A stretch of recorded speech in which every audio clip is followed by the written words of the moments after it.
People of the internet, Andrew Schulz is flip-flopping once again. He cannot pick a side, and Kyle Kuklinski is going to tell us all about it. Let's go. So Andrew Schulz, fresh off of his tour to Saudi Arabia, he took part in the Riyadh Comedy Festival and probably got paid $1 gazillion for it.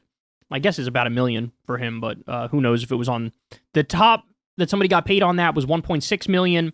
And I think the bottom was like $375,000. I'd guess he's in like the $1 million range, but that's neither here nor there. He sold out to Saudi Arabia, just like most of the comedians.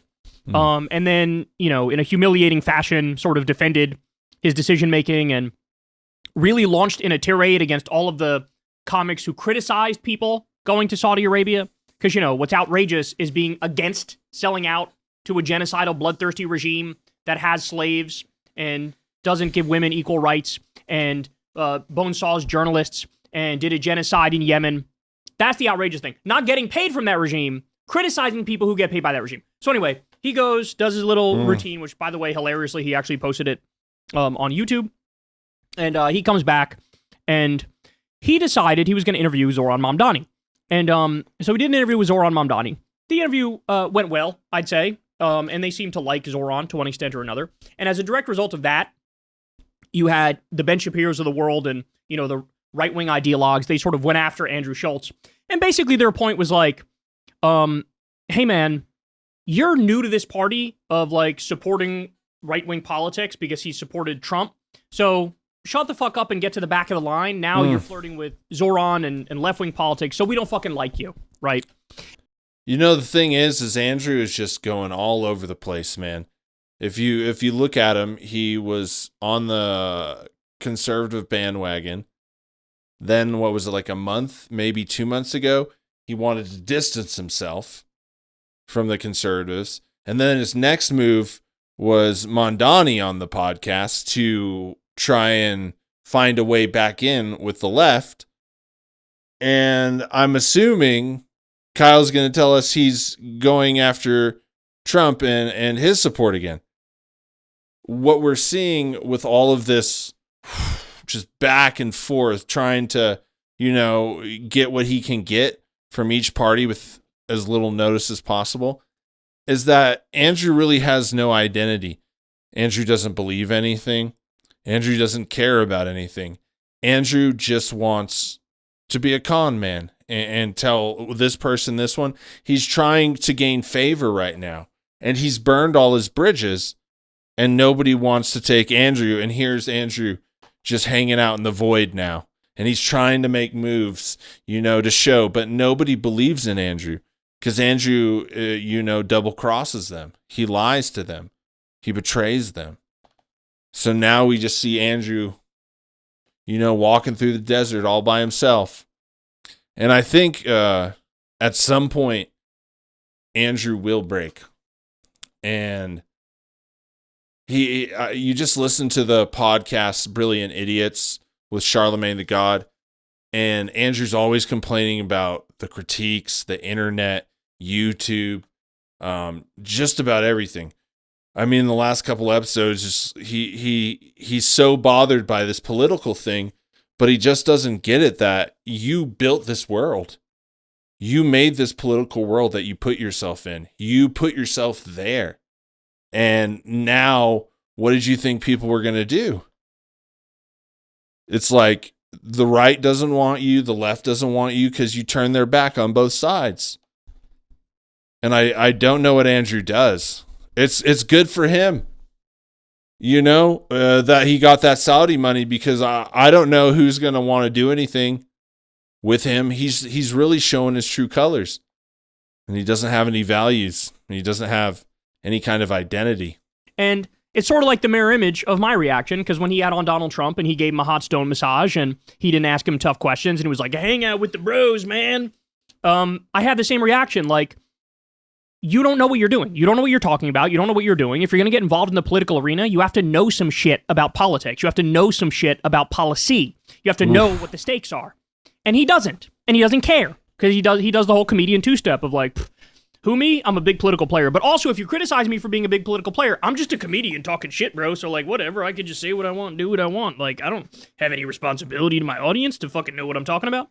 Here he is with Charlemagne, and he's done a show with Charlemagne, Brilliant Idiots, for a while. And I don't know, man. This moment irked the shit out of me. Listen to what he says. For my father to physically go to as a Republican, to go to a protest, very significant. And the fact that then, this guy releases a AI video of him shitting on people's heads. That shit was fire. Whatever. I mean, yo, you know what's funny? We were talking shit about on my this, parents' head is not funny. but your dad wasn't in the video. Okay. Well, What are you talking about? Shitting your dad's head? That's not becoming of a president. You don't want that. None of it is becoming. It's garbage. Here's the problem. It's garbage. Here's the problem. It's like I see it, and I was talking to guys about this, but like I see a lot of other politicians trying to do what he does. Like AOC tries to do it too. Like No, she doesn't. She doesn't try to post like Trump.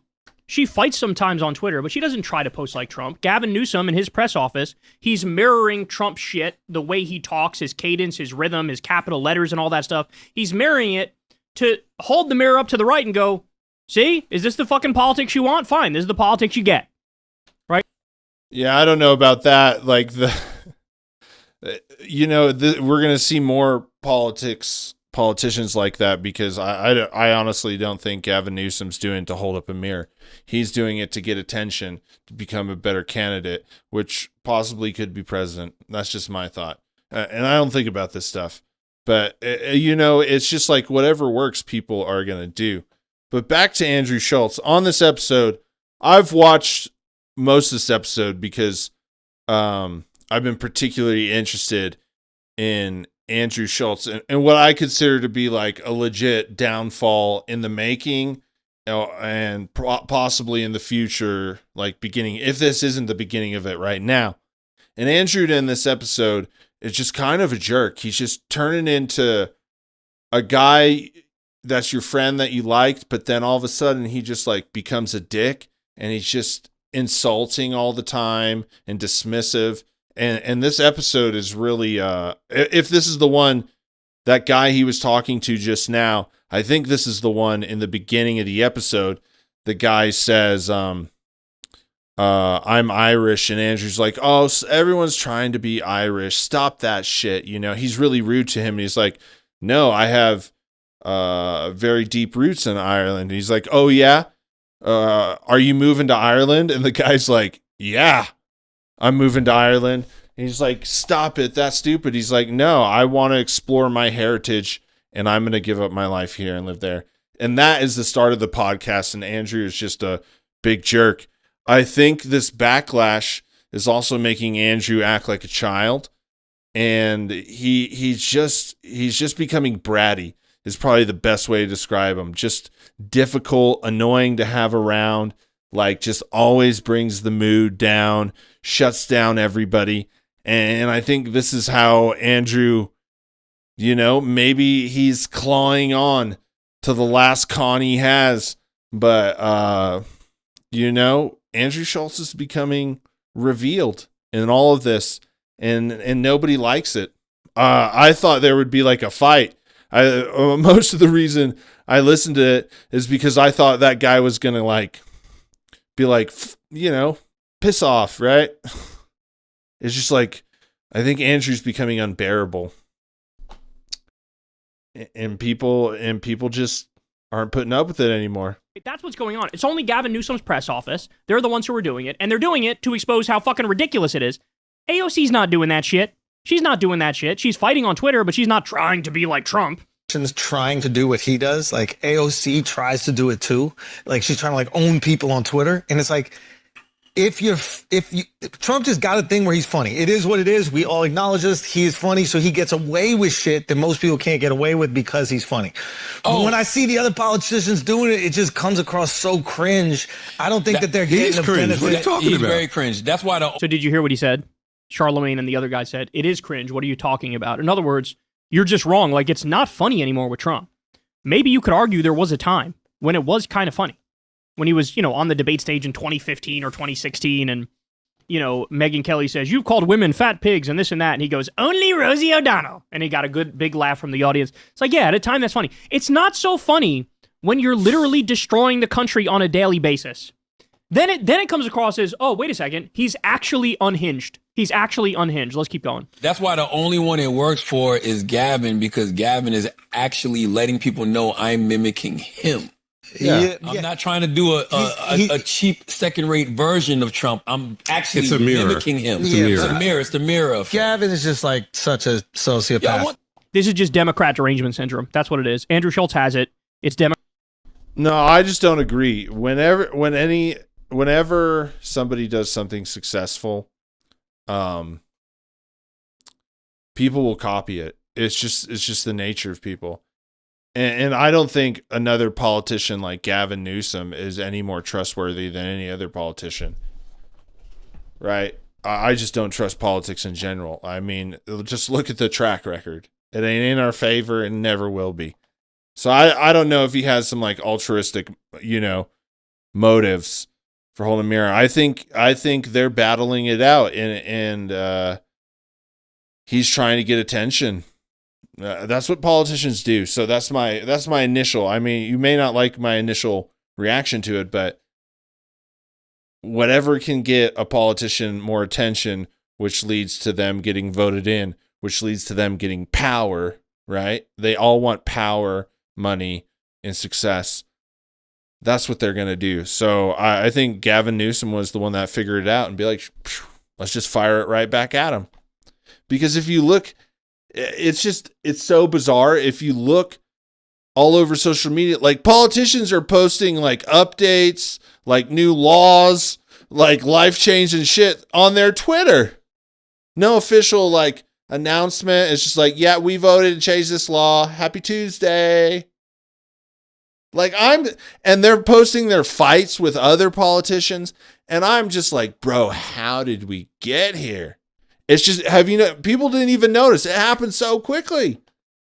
And now, we get like changes. Like, remember all the lockdown stuff? That stuff was on Twitter. They'd be live streaming their oh man. It's just bizarre to see politicians fighting on Twitter. Just in general. I thought that's what you did when, it was in session or something, or in the office. Not just out in the public. It's going to become more like that. I mean, that's YouTube. If you want to see craziness, just go over to Twitch. Look at all the fighting, the reaction, like the streams, the reaction streams to their fighting, and then their, rebuttal to your argument or your claim or accusation. I just think humans like to fight. We haven't stopped war. We haven't stopped reality TV. We haven't, go to a job, man. You go to the grocery store, and at the grocery store, like, man, you could just hear all the drama walking around. The employees, stalking, like, oh man, I hear it almost every time I got to go. It's just wild. Yeah. I don't know, man. Humans like to fight. I got to think about that more. I don't think I fully articulated my point on that one. I'm going to think about it more, though, I don't have all the answers, just the ones for comedy and where it's going. Democrat derangement syndrome. It's liberal and leftist derangement syndrome. It's not funny anymore. Like, it's just not. It's not funny. It's not interesting. It's not cute. Now it's the world's most powerful man, completely and utterly unhinged and destroying everything. And all of us are watching in fucking horror. And look, I don't doubt that he actually thinks it's still funny. I don't doubt it.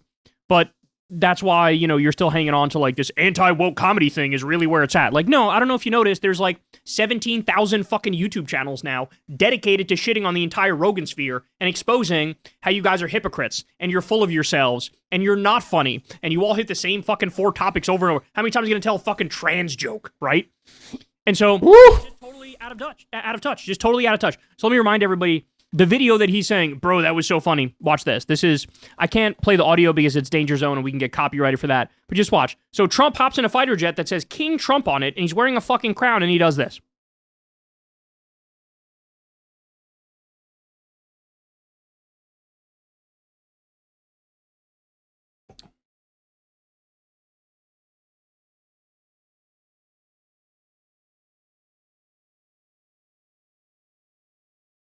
So you watch that and you go, now it just comes across as childish and dumb and stupid, right? See what I'm saying? That shit's crazy. I because I don't believe in like politics, and you can say whatever you want. Who cares? That's my opinion. And so I don't have any attachment to the right or the left. What I find bizarre about this, without that bias, because I could see the bias in the names and Kyle too, right? There's bias on both sides. I just think as a citizen of this country, you know, we are given the right to protest, and I'm not particularly a big fan of protests because they really don't do anything. They let us protest. If protesting, I always, you know, Mark Twain, if, you know, you always look back.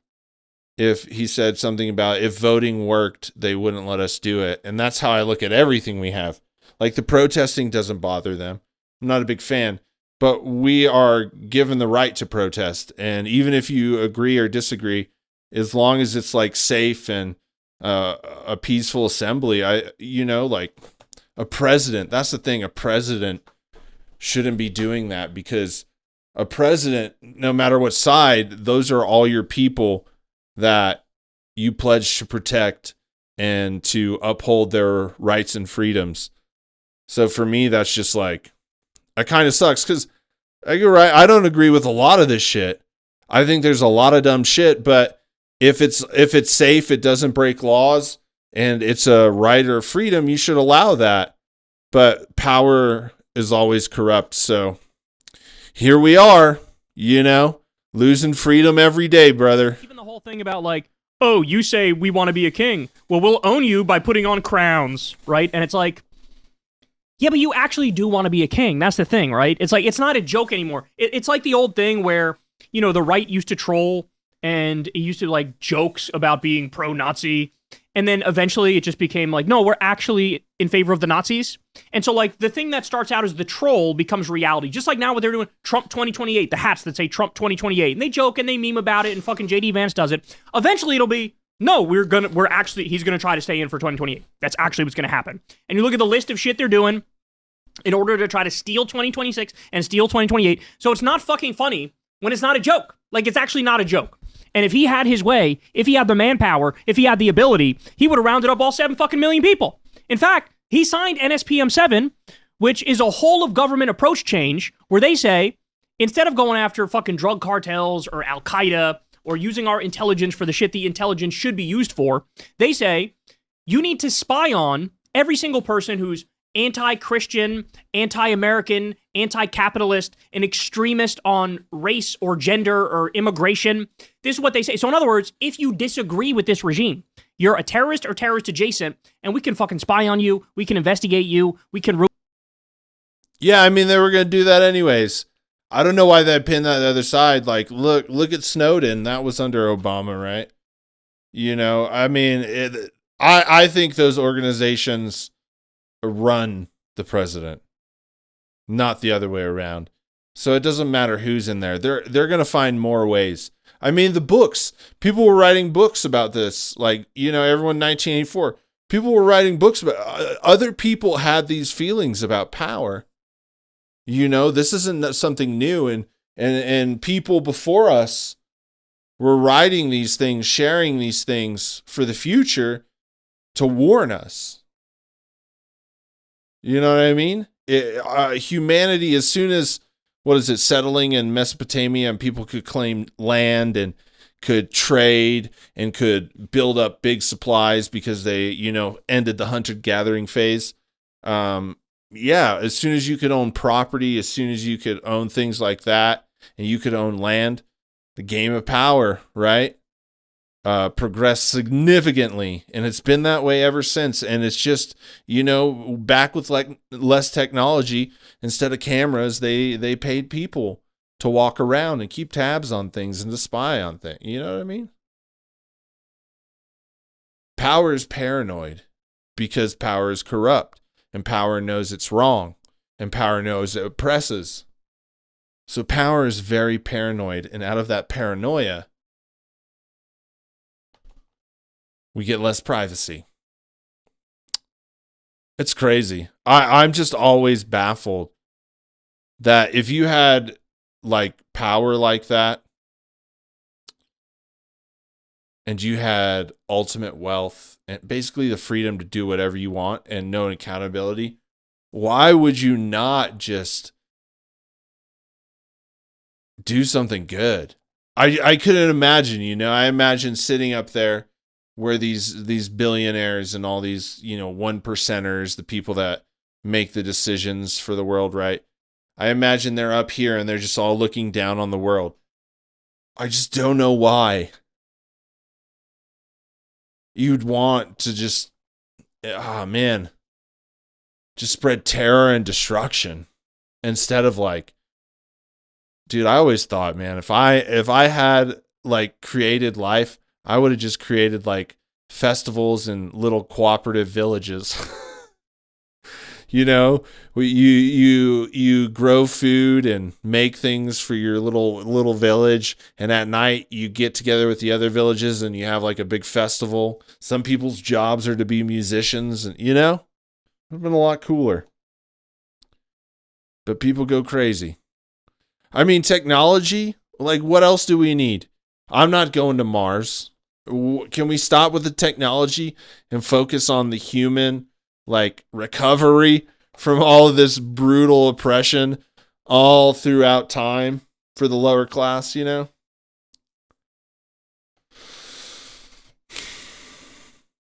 Yeah. Thought about it a lot. Doesn't make sense.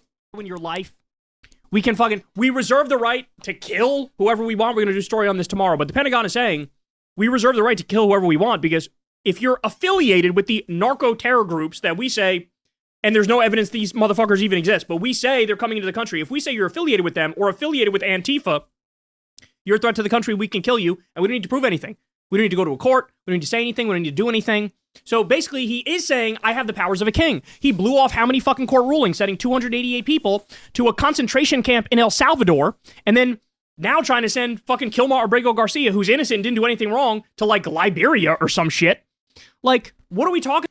Sorry about the political rant. I don't want to make this about politics. It was Andrew Schulz, and like I said, I don't watch these things. This is the first time.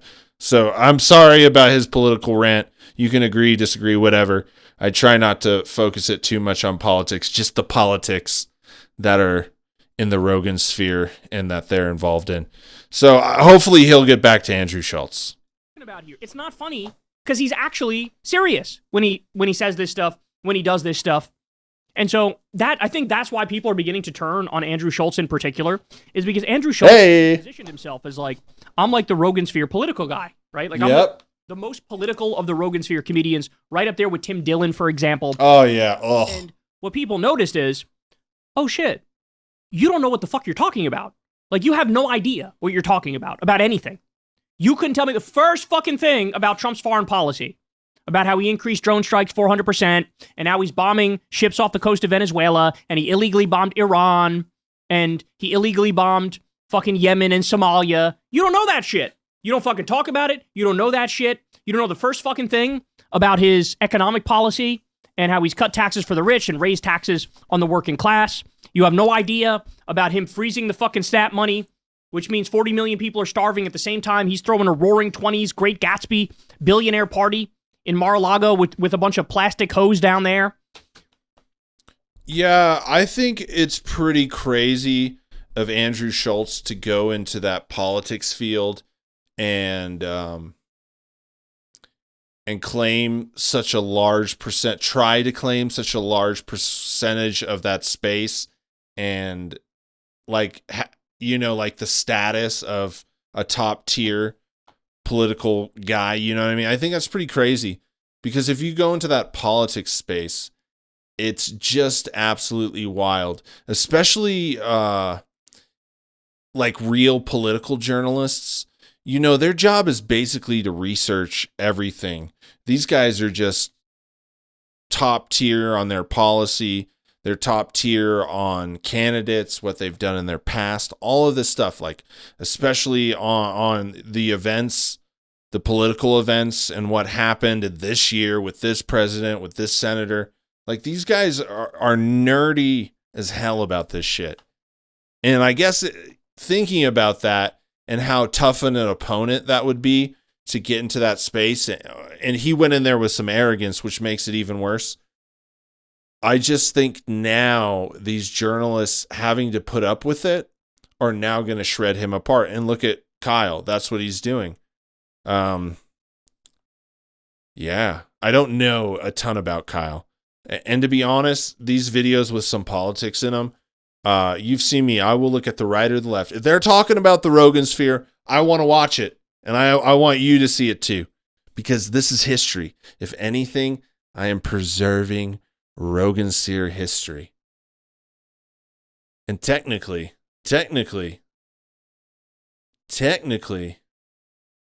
I can do that because I have the qualifications. Technically. Actually, I do have the qualifications to do the history of this. Just saying, I'm your guy. Now let's keep going. Like, so look, here's the thing. And this goes for everybody, whether you're on fucking CNN or you're in the Rogan sphere or whatever the fuck. If you don't know what the fuck you're talking about, shut the fuck up about politics. I'm sorry. This country is in too fucking volatile a position to have some assholes who think they're special when they don't know dick go out there and run their mouth and portray themselves as some kind of experts. Wasn't he on like the cover of a fucking the New Yorker or like New York magazine, and it was a picture of Andrew Schulz, and it was like acting like he's the political future of media or some shit? And it's that's right. I'm sorry. You can't give a fucking he did that stone massage to both Zoran and fucking Trump and act like that's coherent. That just means you don't know what the fuck you're talking about. No, I don't think that has to do with knowledge. I just think that he's a con man and he's playing both sides and he's trying to get what he can. But when people play both sides, eventually both sides figure it out. There's very rarely, unless it's like an Ocean's 11 type shit movie, you know, like it always comes out. Sometimes it could be a long time, sometimes it could be a short time, but both sides eventually figure it out, and that's what's happening. He knows exactly what he's doing. That's who he is. He's a grifter. He's a cheat. He's a liar. He knows what he's doing. You know? That's what it is. You can be like the enlightened centrist vibes guy, but then like, sorry, but you can't talk about politics all the fucking time if you're the enlightened centrist vibes guy. Because kind of the point of that character is they don't know dick and they're not all about politics. He's trying to have it both ways. I'm the enlightened centrist vibes guy, but I talk about politics all day, every day. And it's like, you know what? We've had enough. People have had enough. We've had enough of these fucking brosphere idiots who think they know stuff about politics when they don't, fucking running their mouths, convincing a bunch of impressionable young men to vote for Republicans. Then these Republicans get in power, and they're bombing every single fucking country. They're destroying the social safety net. They're cutting 94 million pounds of food from going to the food bank. So now the food stamps are cut, and the food banks have a shortage. So now people are just fucking going hungry, right? Maybe if you don't take this stuff seriously, pick something else to talk about. And that's where we are with these guys. That's where we are. So, but thankfully, I like how Charlemagne stood up there. I like how the other person in the room stood up there. And yeah, I mean, without a doubt, there's other pockets online that are just not buying what the Rogan sphere is selling. And I'm sorry, it doesn't land anymore. And that's why you have 17,000 channels making fun of the Rogan sphere, making fun of Rogan himself, making fun of Tim Dillon, making fun of Andrew Schulz, making fun of fucking Andrew Santino being two-faced about the comedy Civil War. It's like, enough already. Trump is destroying this country, and if you're not acknowledging that, your head is so far up your fucking ass you can't see straight. If you're still giggling, it's so tired. It's so tired, all of his like, fucking, oh, look at me, I'm like the edgy shit-posting president. It's so fucking tired. It's fine when everything's going swimmingly, and you wanna let her rip and have some fun as the president. But if you're posting shit like this, at the same time, we're on the brink of a fucking Great Depression. You're posting this at the same time, inflation is skyrocketing and unemployment is fucking skyrocketing, and the AI bubble is 17 times bigger than the internet bubble at its peak. I don't know. A little bit out of fucking place, isn't it? Don't you think? Hey, y'all, do me a favor. Bro, that is one thing I have some beef with. Fucking AI. Not the AI itself, but the electricity. You know, these guys went and made laws because AI uses so much electricity. These guys went and made laws to where our electricity gets raised to pay for that. What kind of you see how these guys do shit? What kind of company doesn't pay for its labor and its cost, right? To operate. What company doesn't pay its operating expenses and puts it on the US citizens? What is this? We have to pay that. My electricity bill last month, and I already have pretty expensive electricity. But my electricity bill last month, and I don't use my computer's probably the most crazy thing. I turn the hot tub off, right, when I'm not using it. And bro, I barely like lights and like things for cooking, right? Pretty minimal, pretty minimal.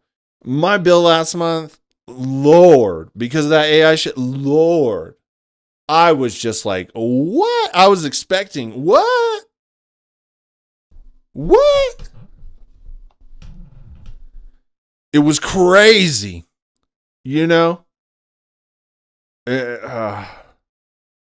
It's just so bizarre. We are just, it doesn't matter which way we go, we're getting fucked. As I've gotten older, it's just really just been bizarre. Absolutely bizarre. Just to like realize all this. Just to like, the cool thing about getting older is you start to see it all.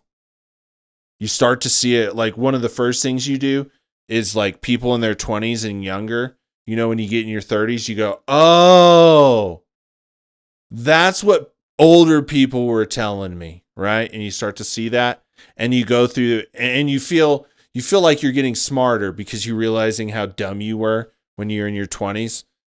And then once you kind of get over that, and you've probably told a lot of people, oh, you'll be the same, like it'll get easier, yeah, you're just kind of in a fit, once you've done all that, then you start looking at the world, right? Because then like, you're progressing and you realize all this time has passed. And you're like, whoa, that was so short. And then you go, oh, that means I'm getting closer to death.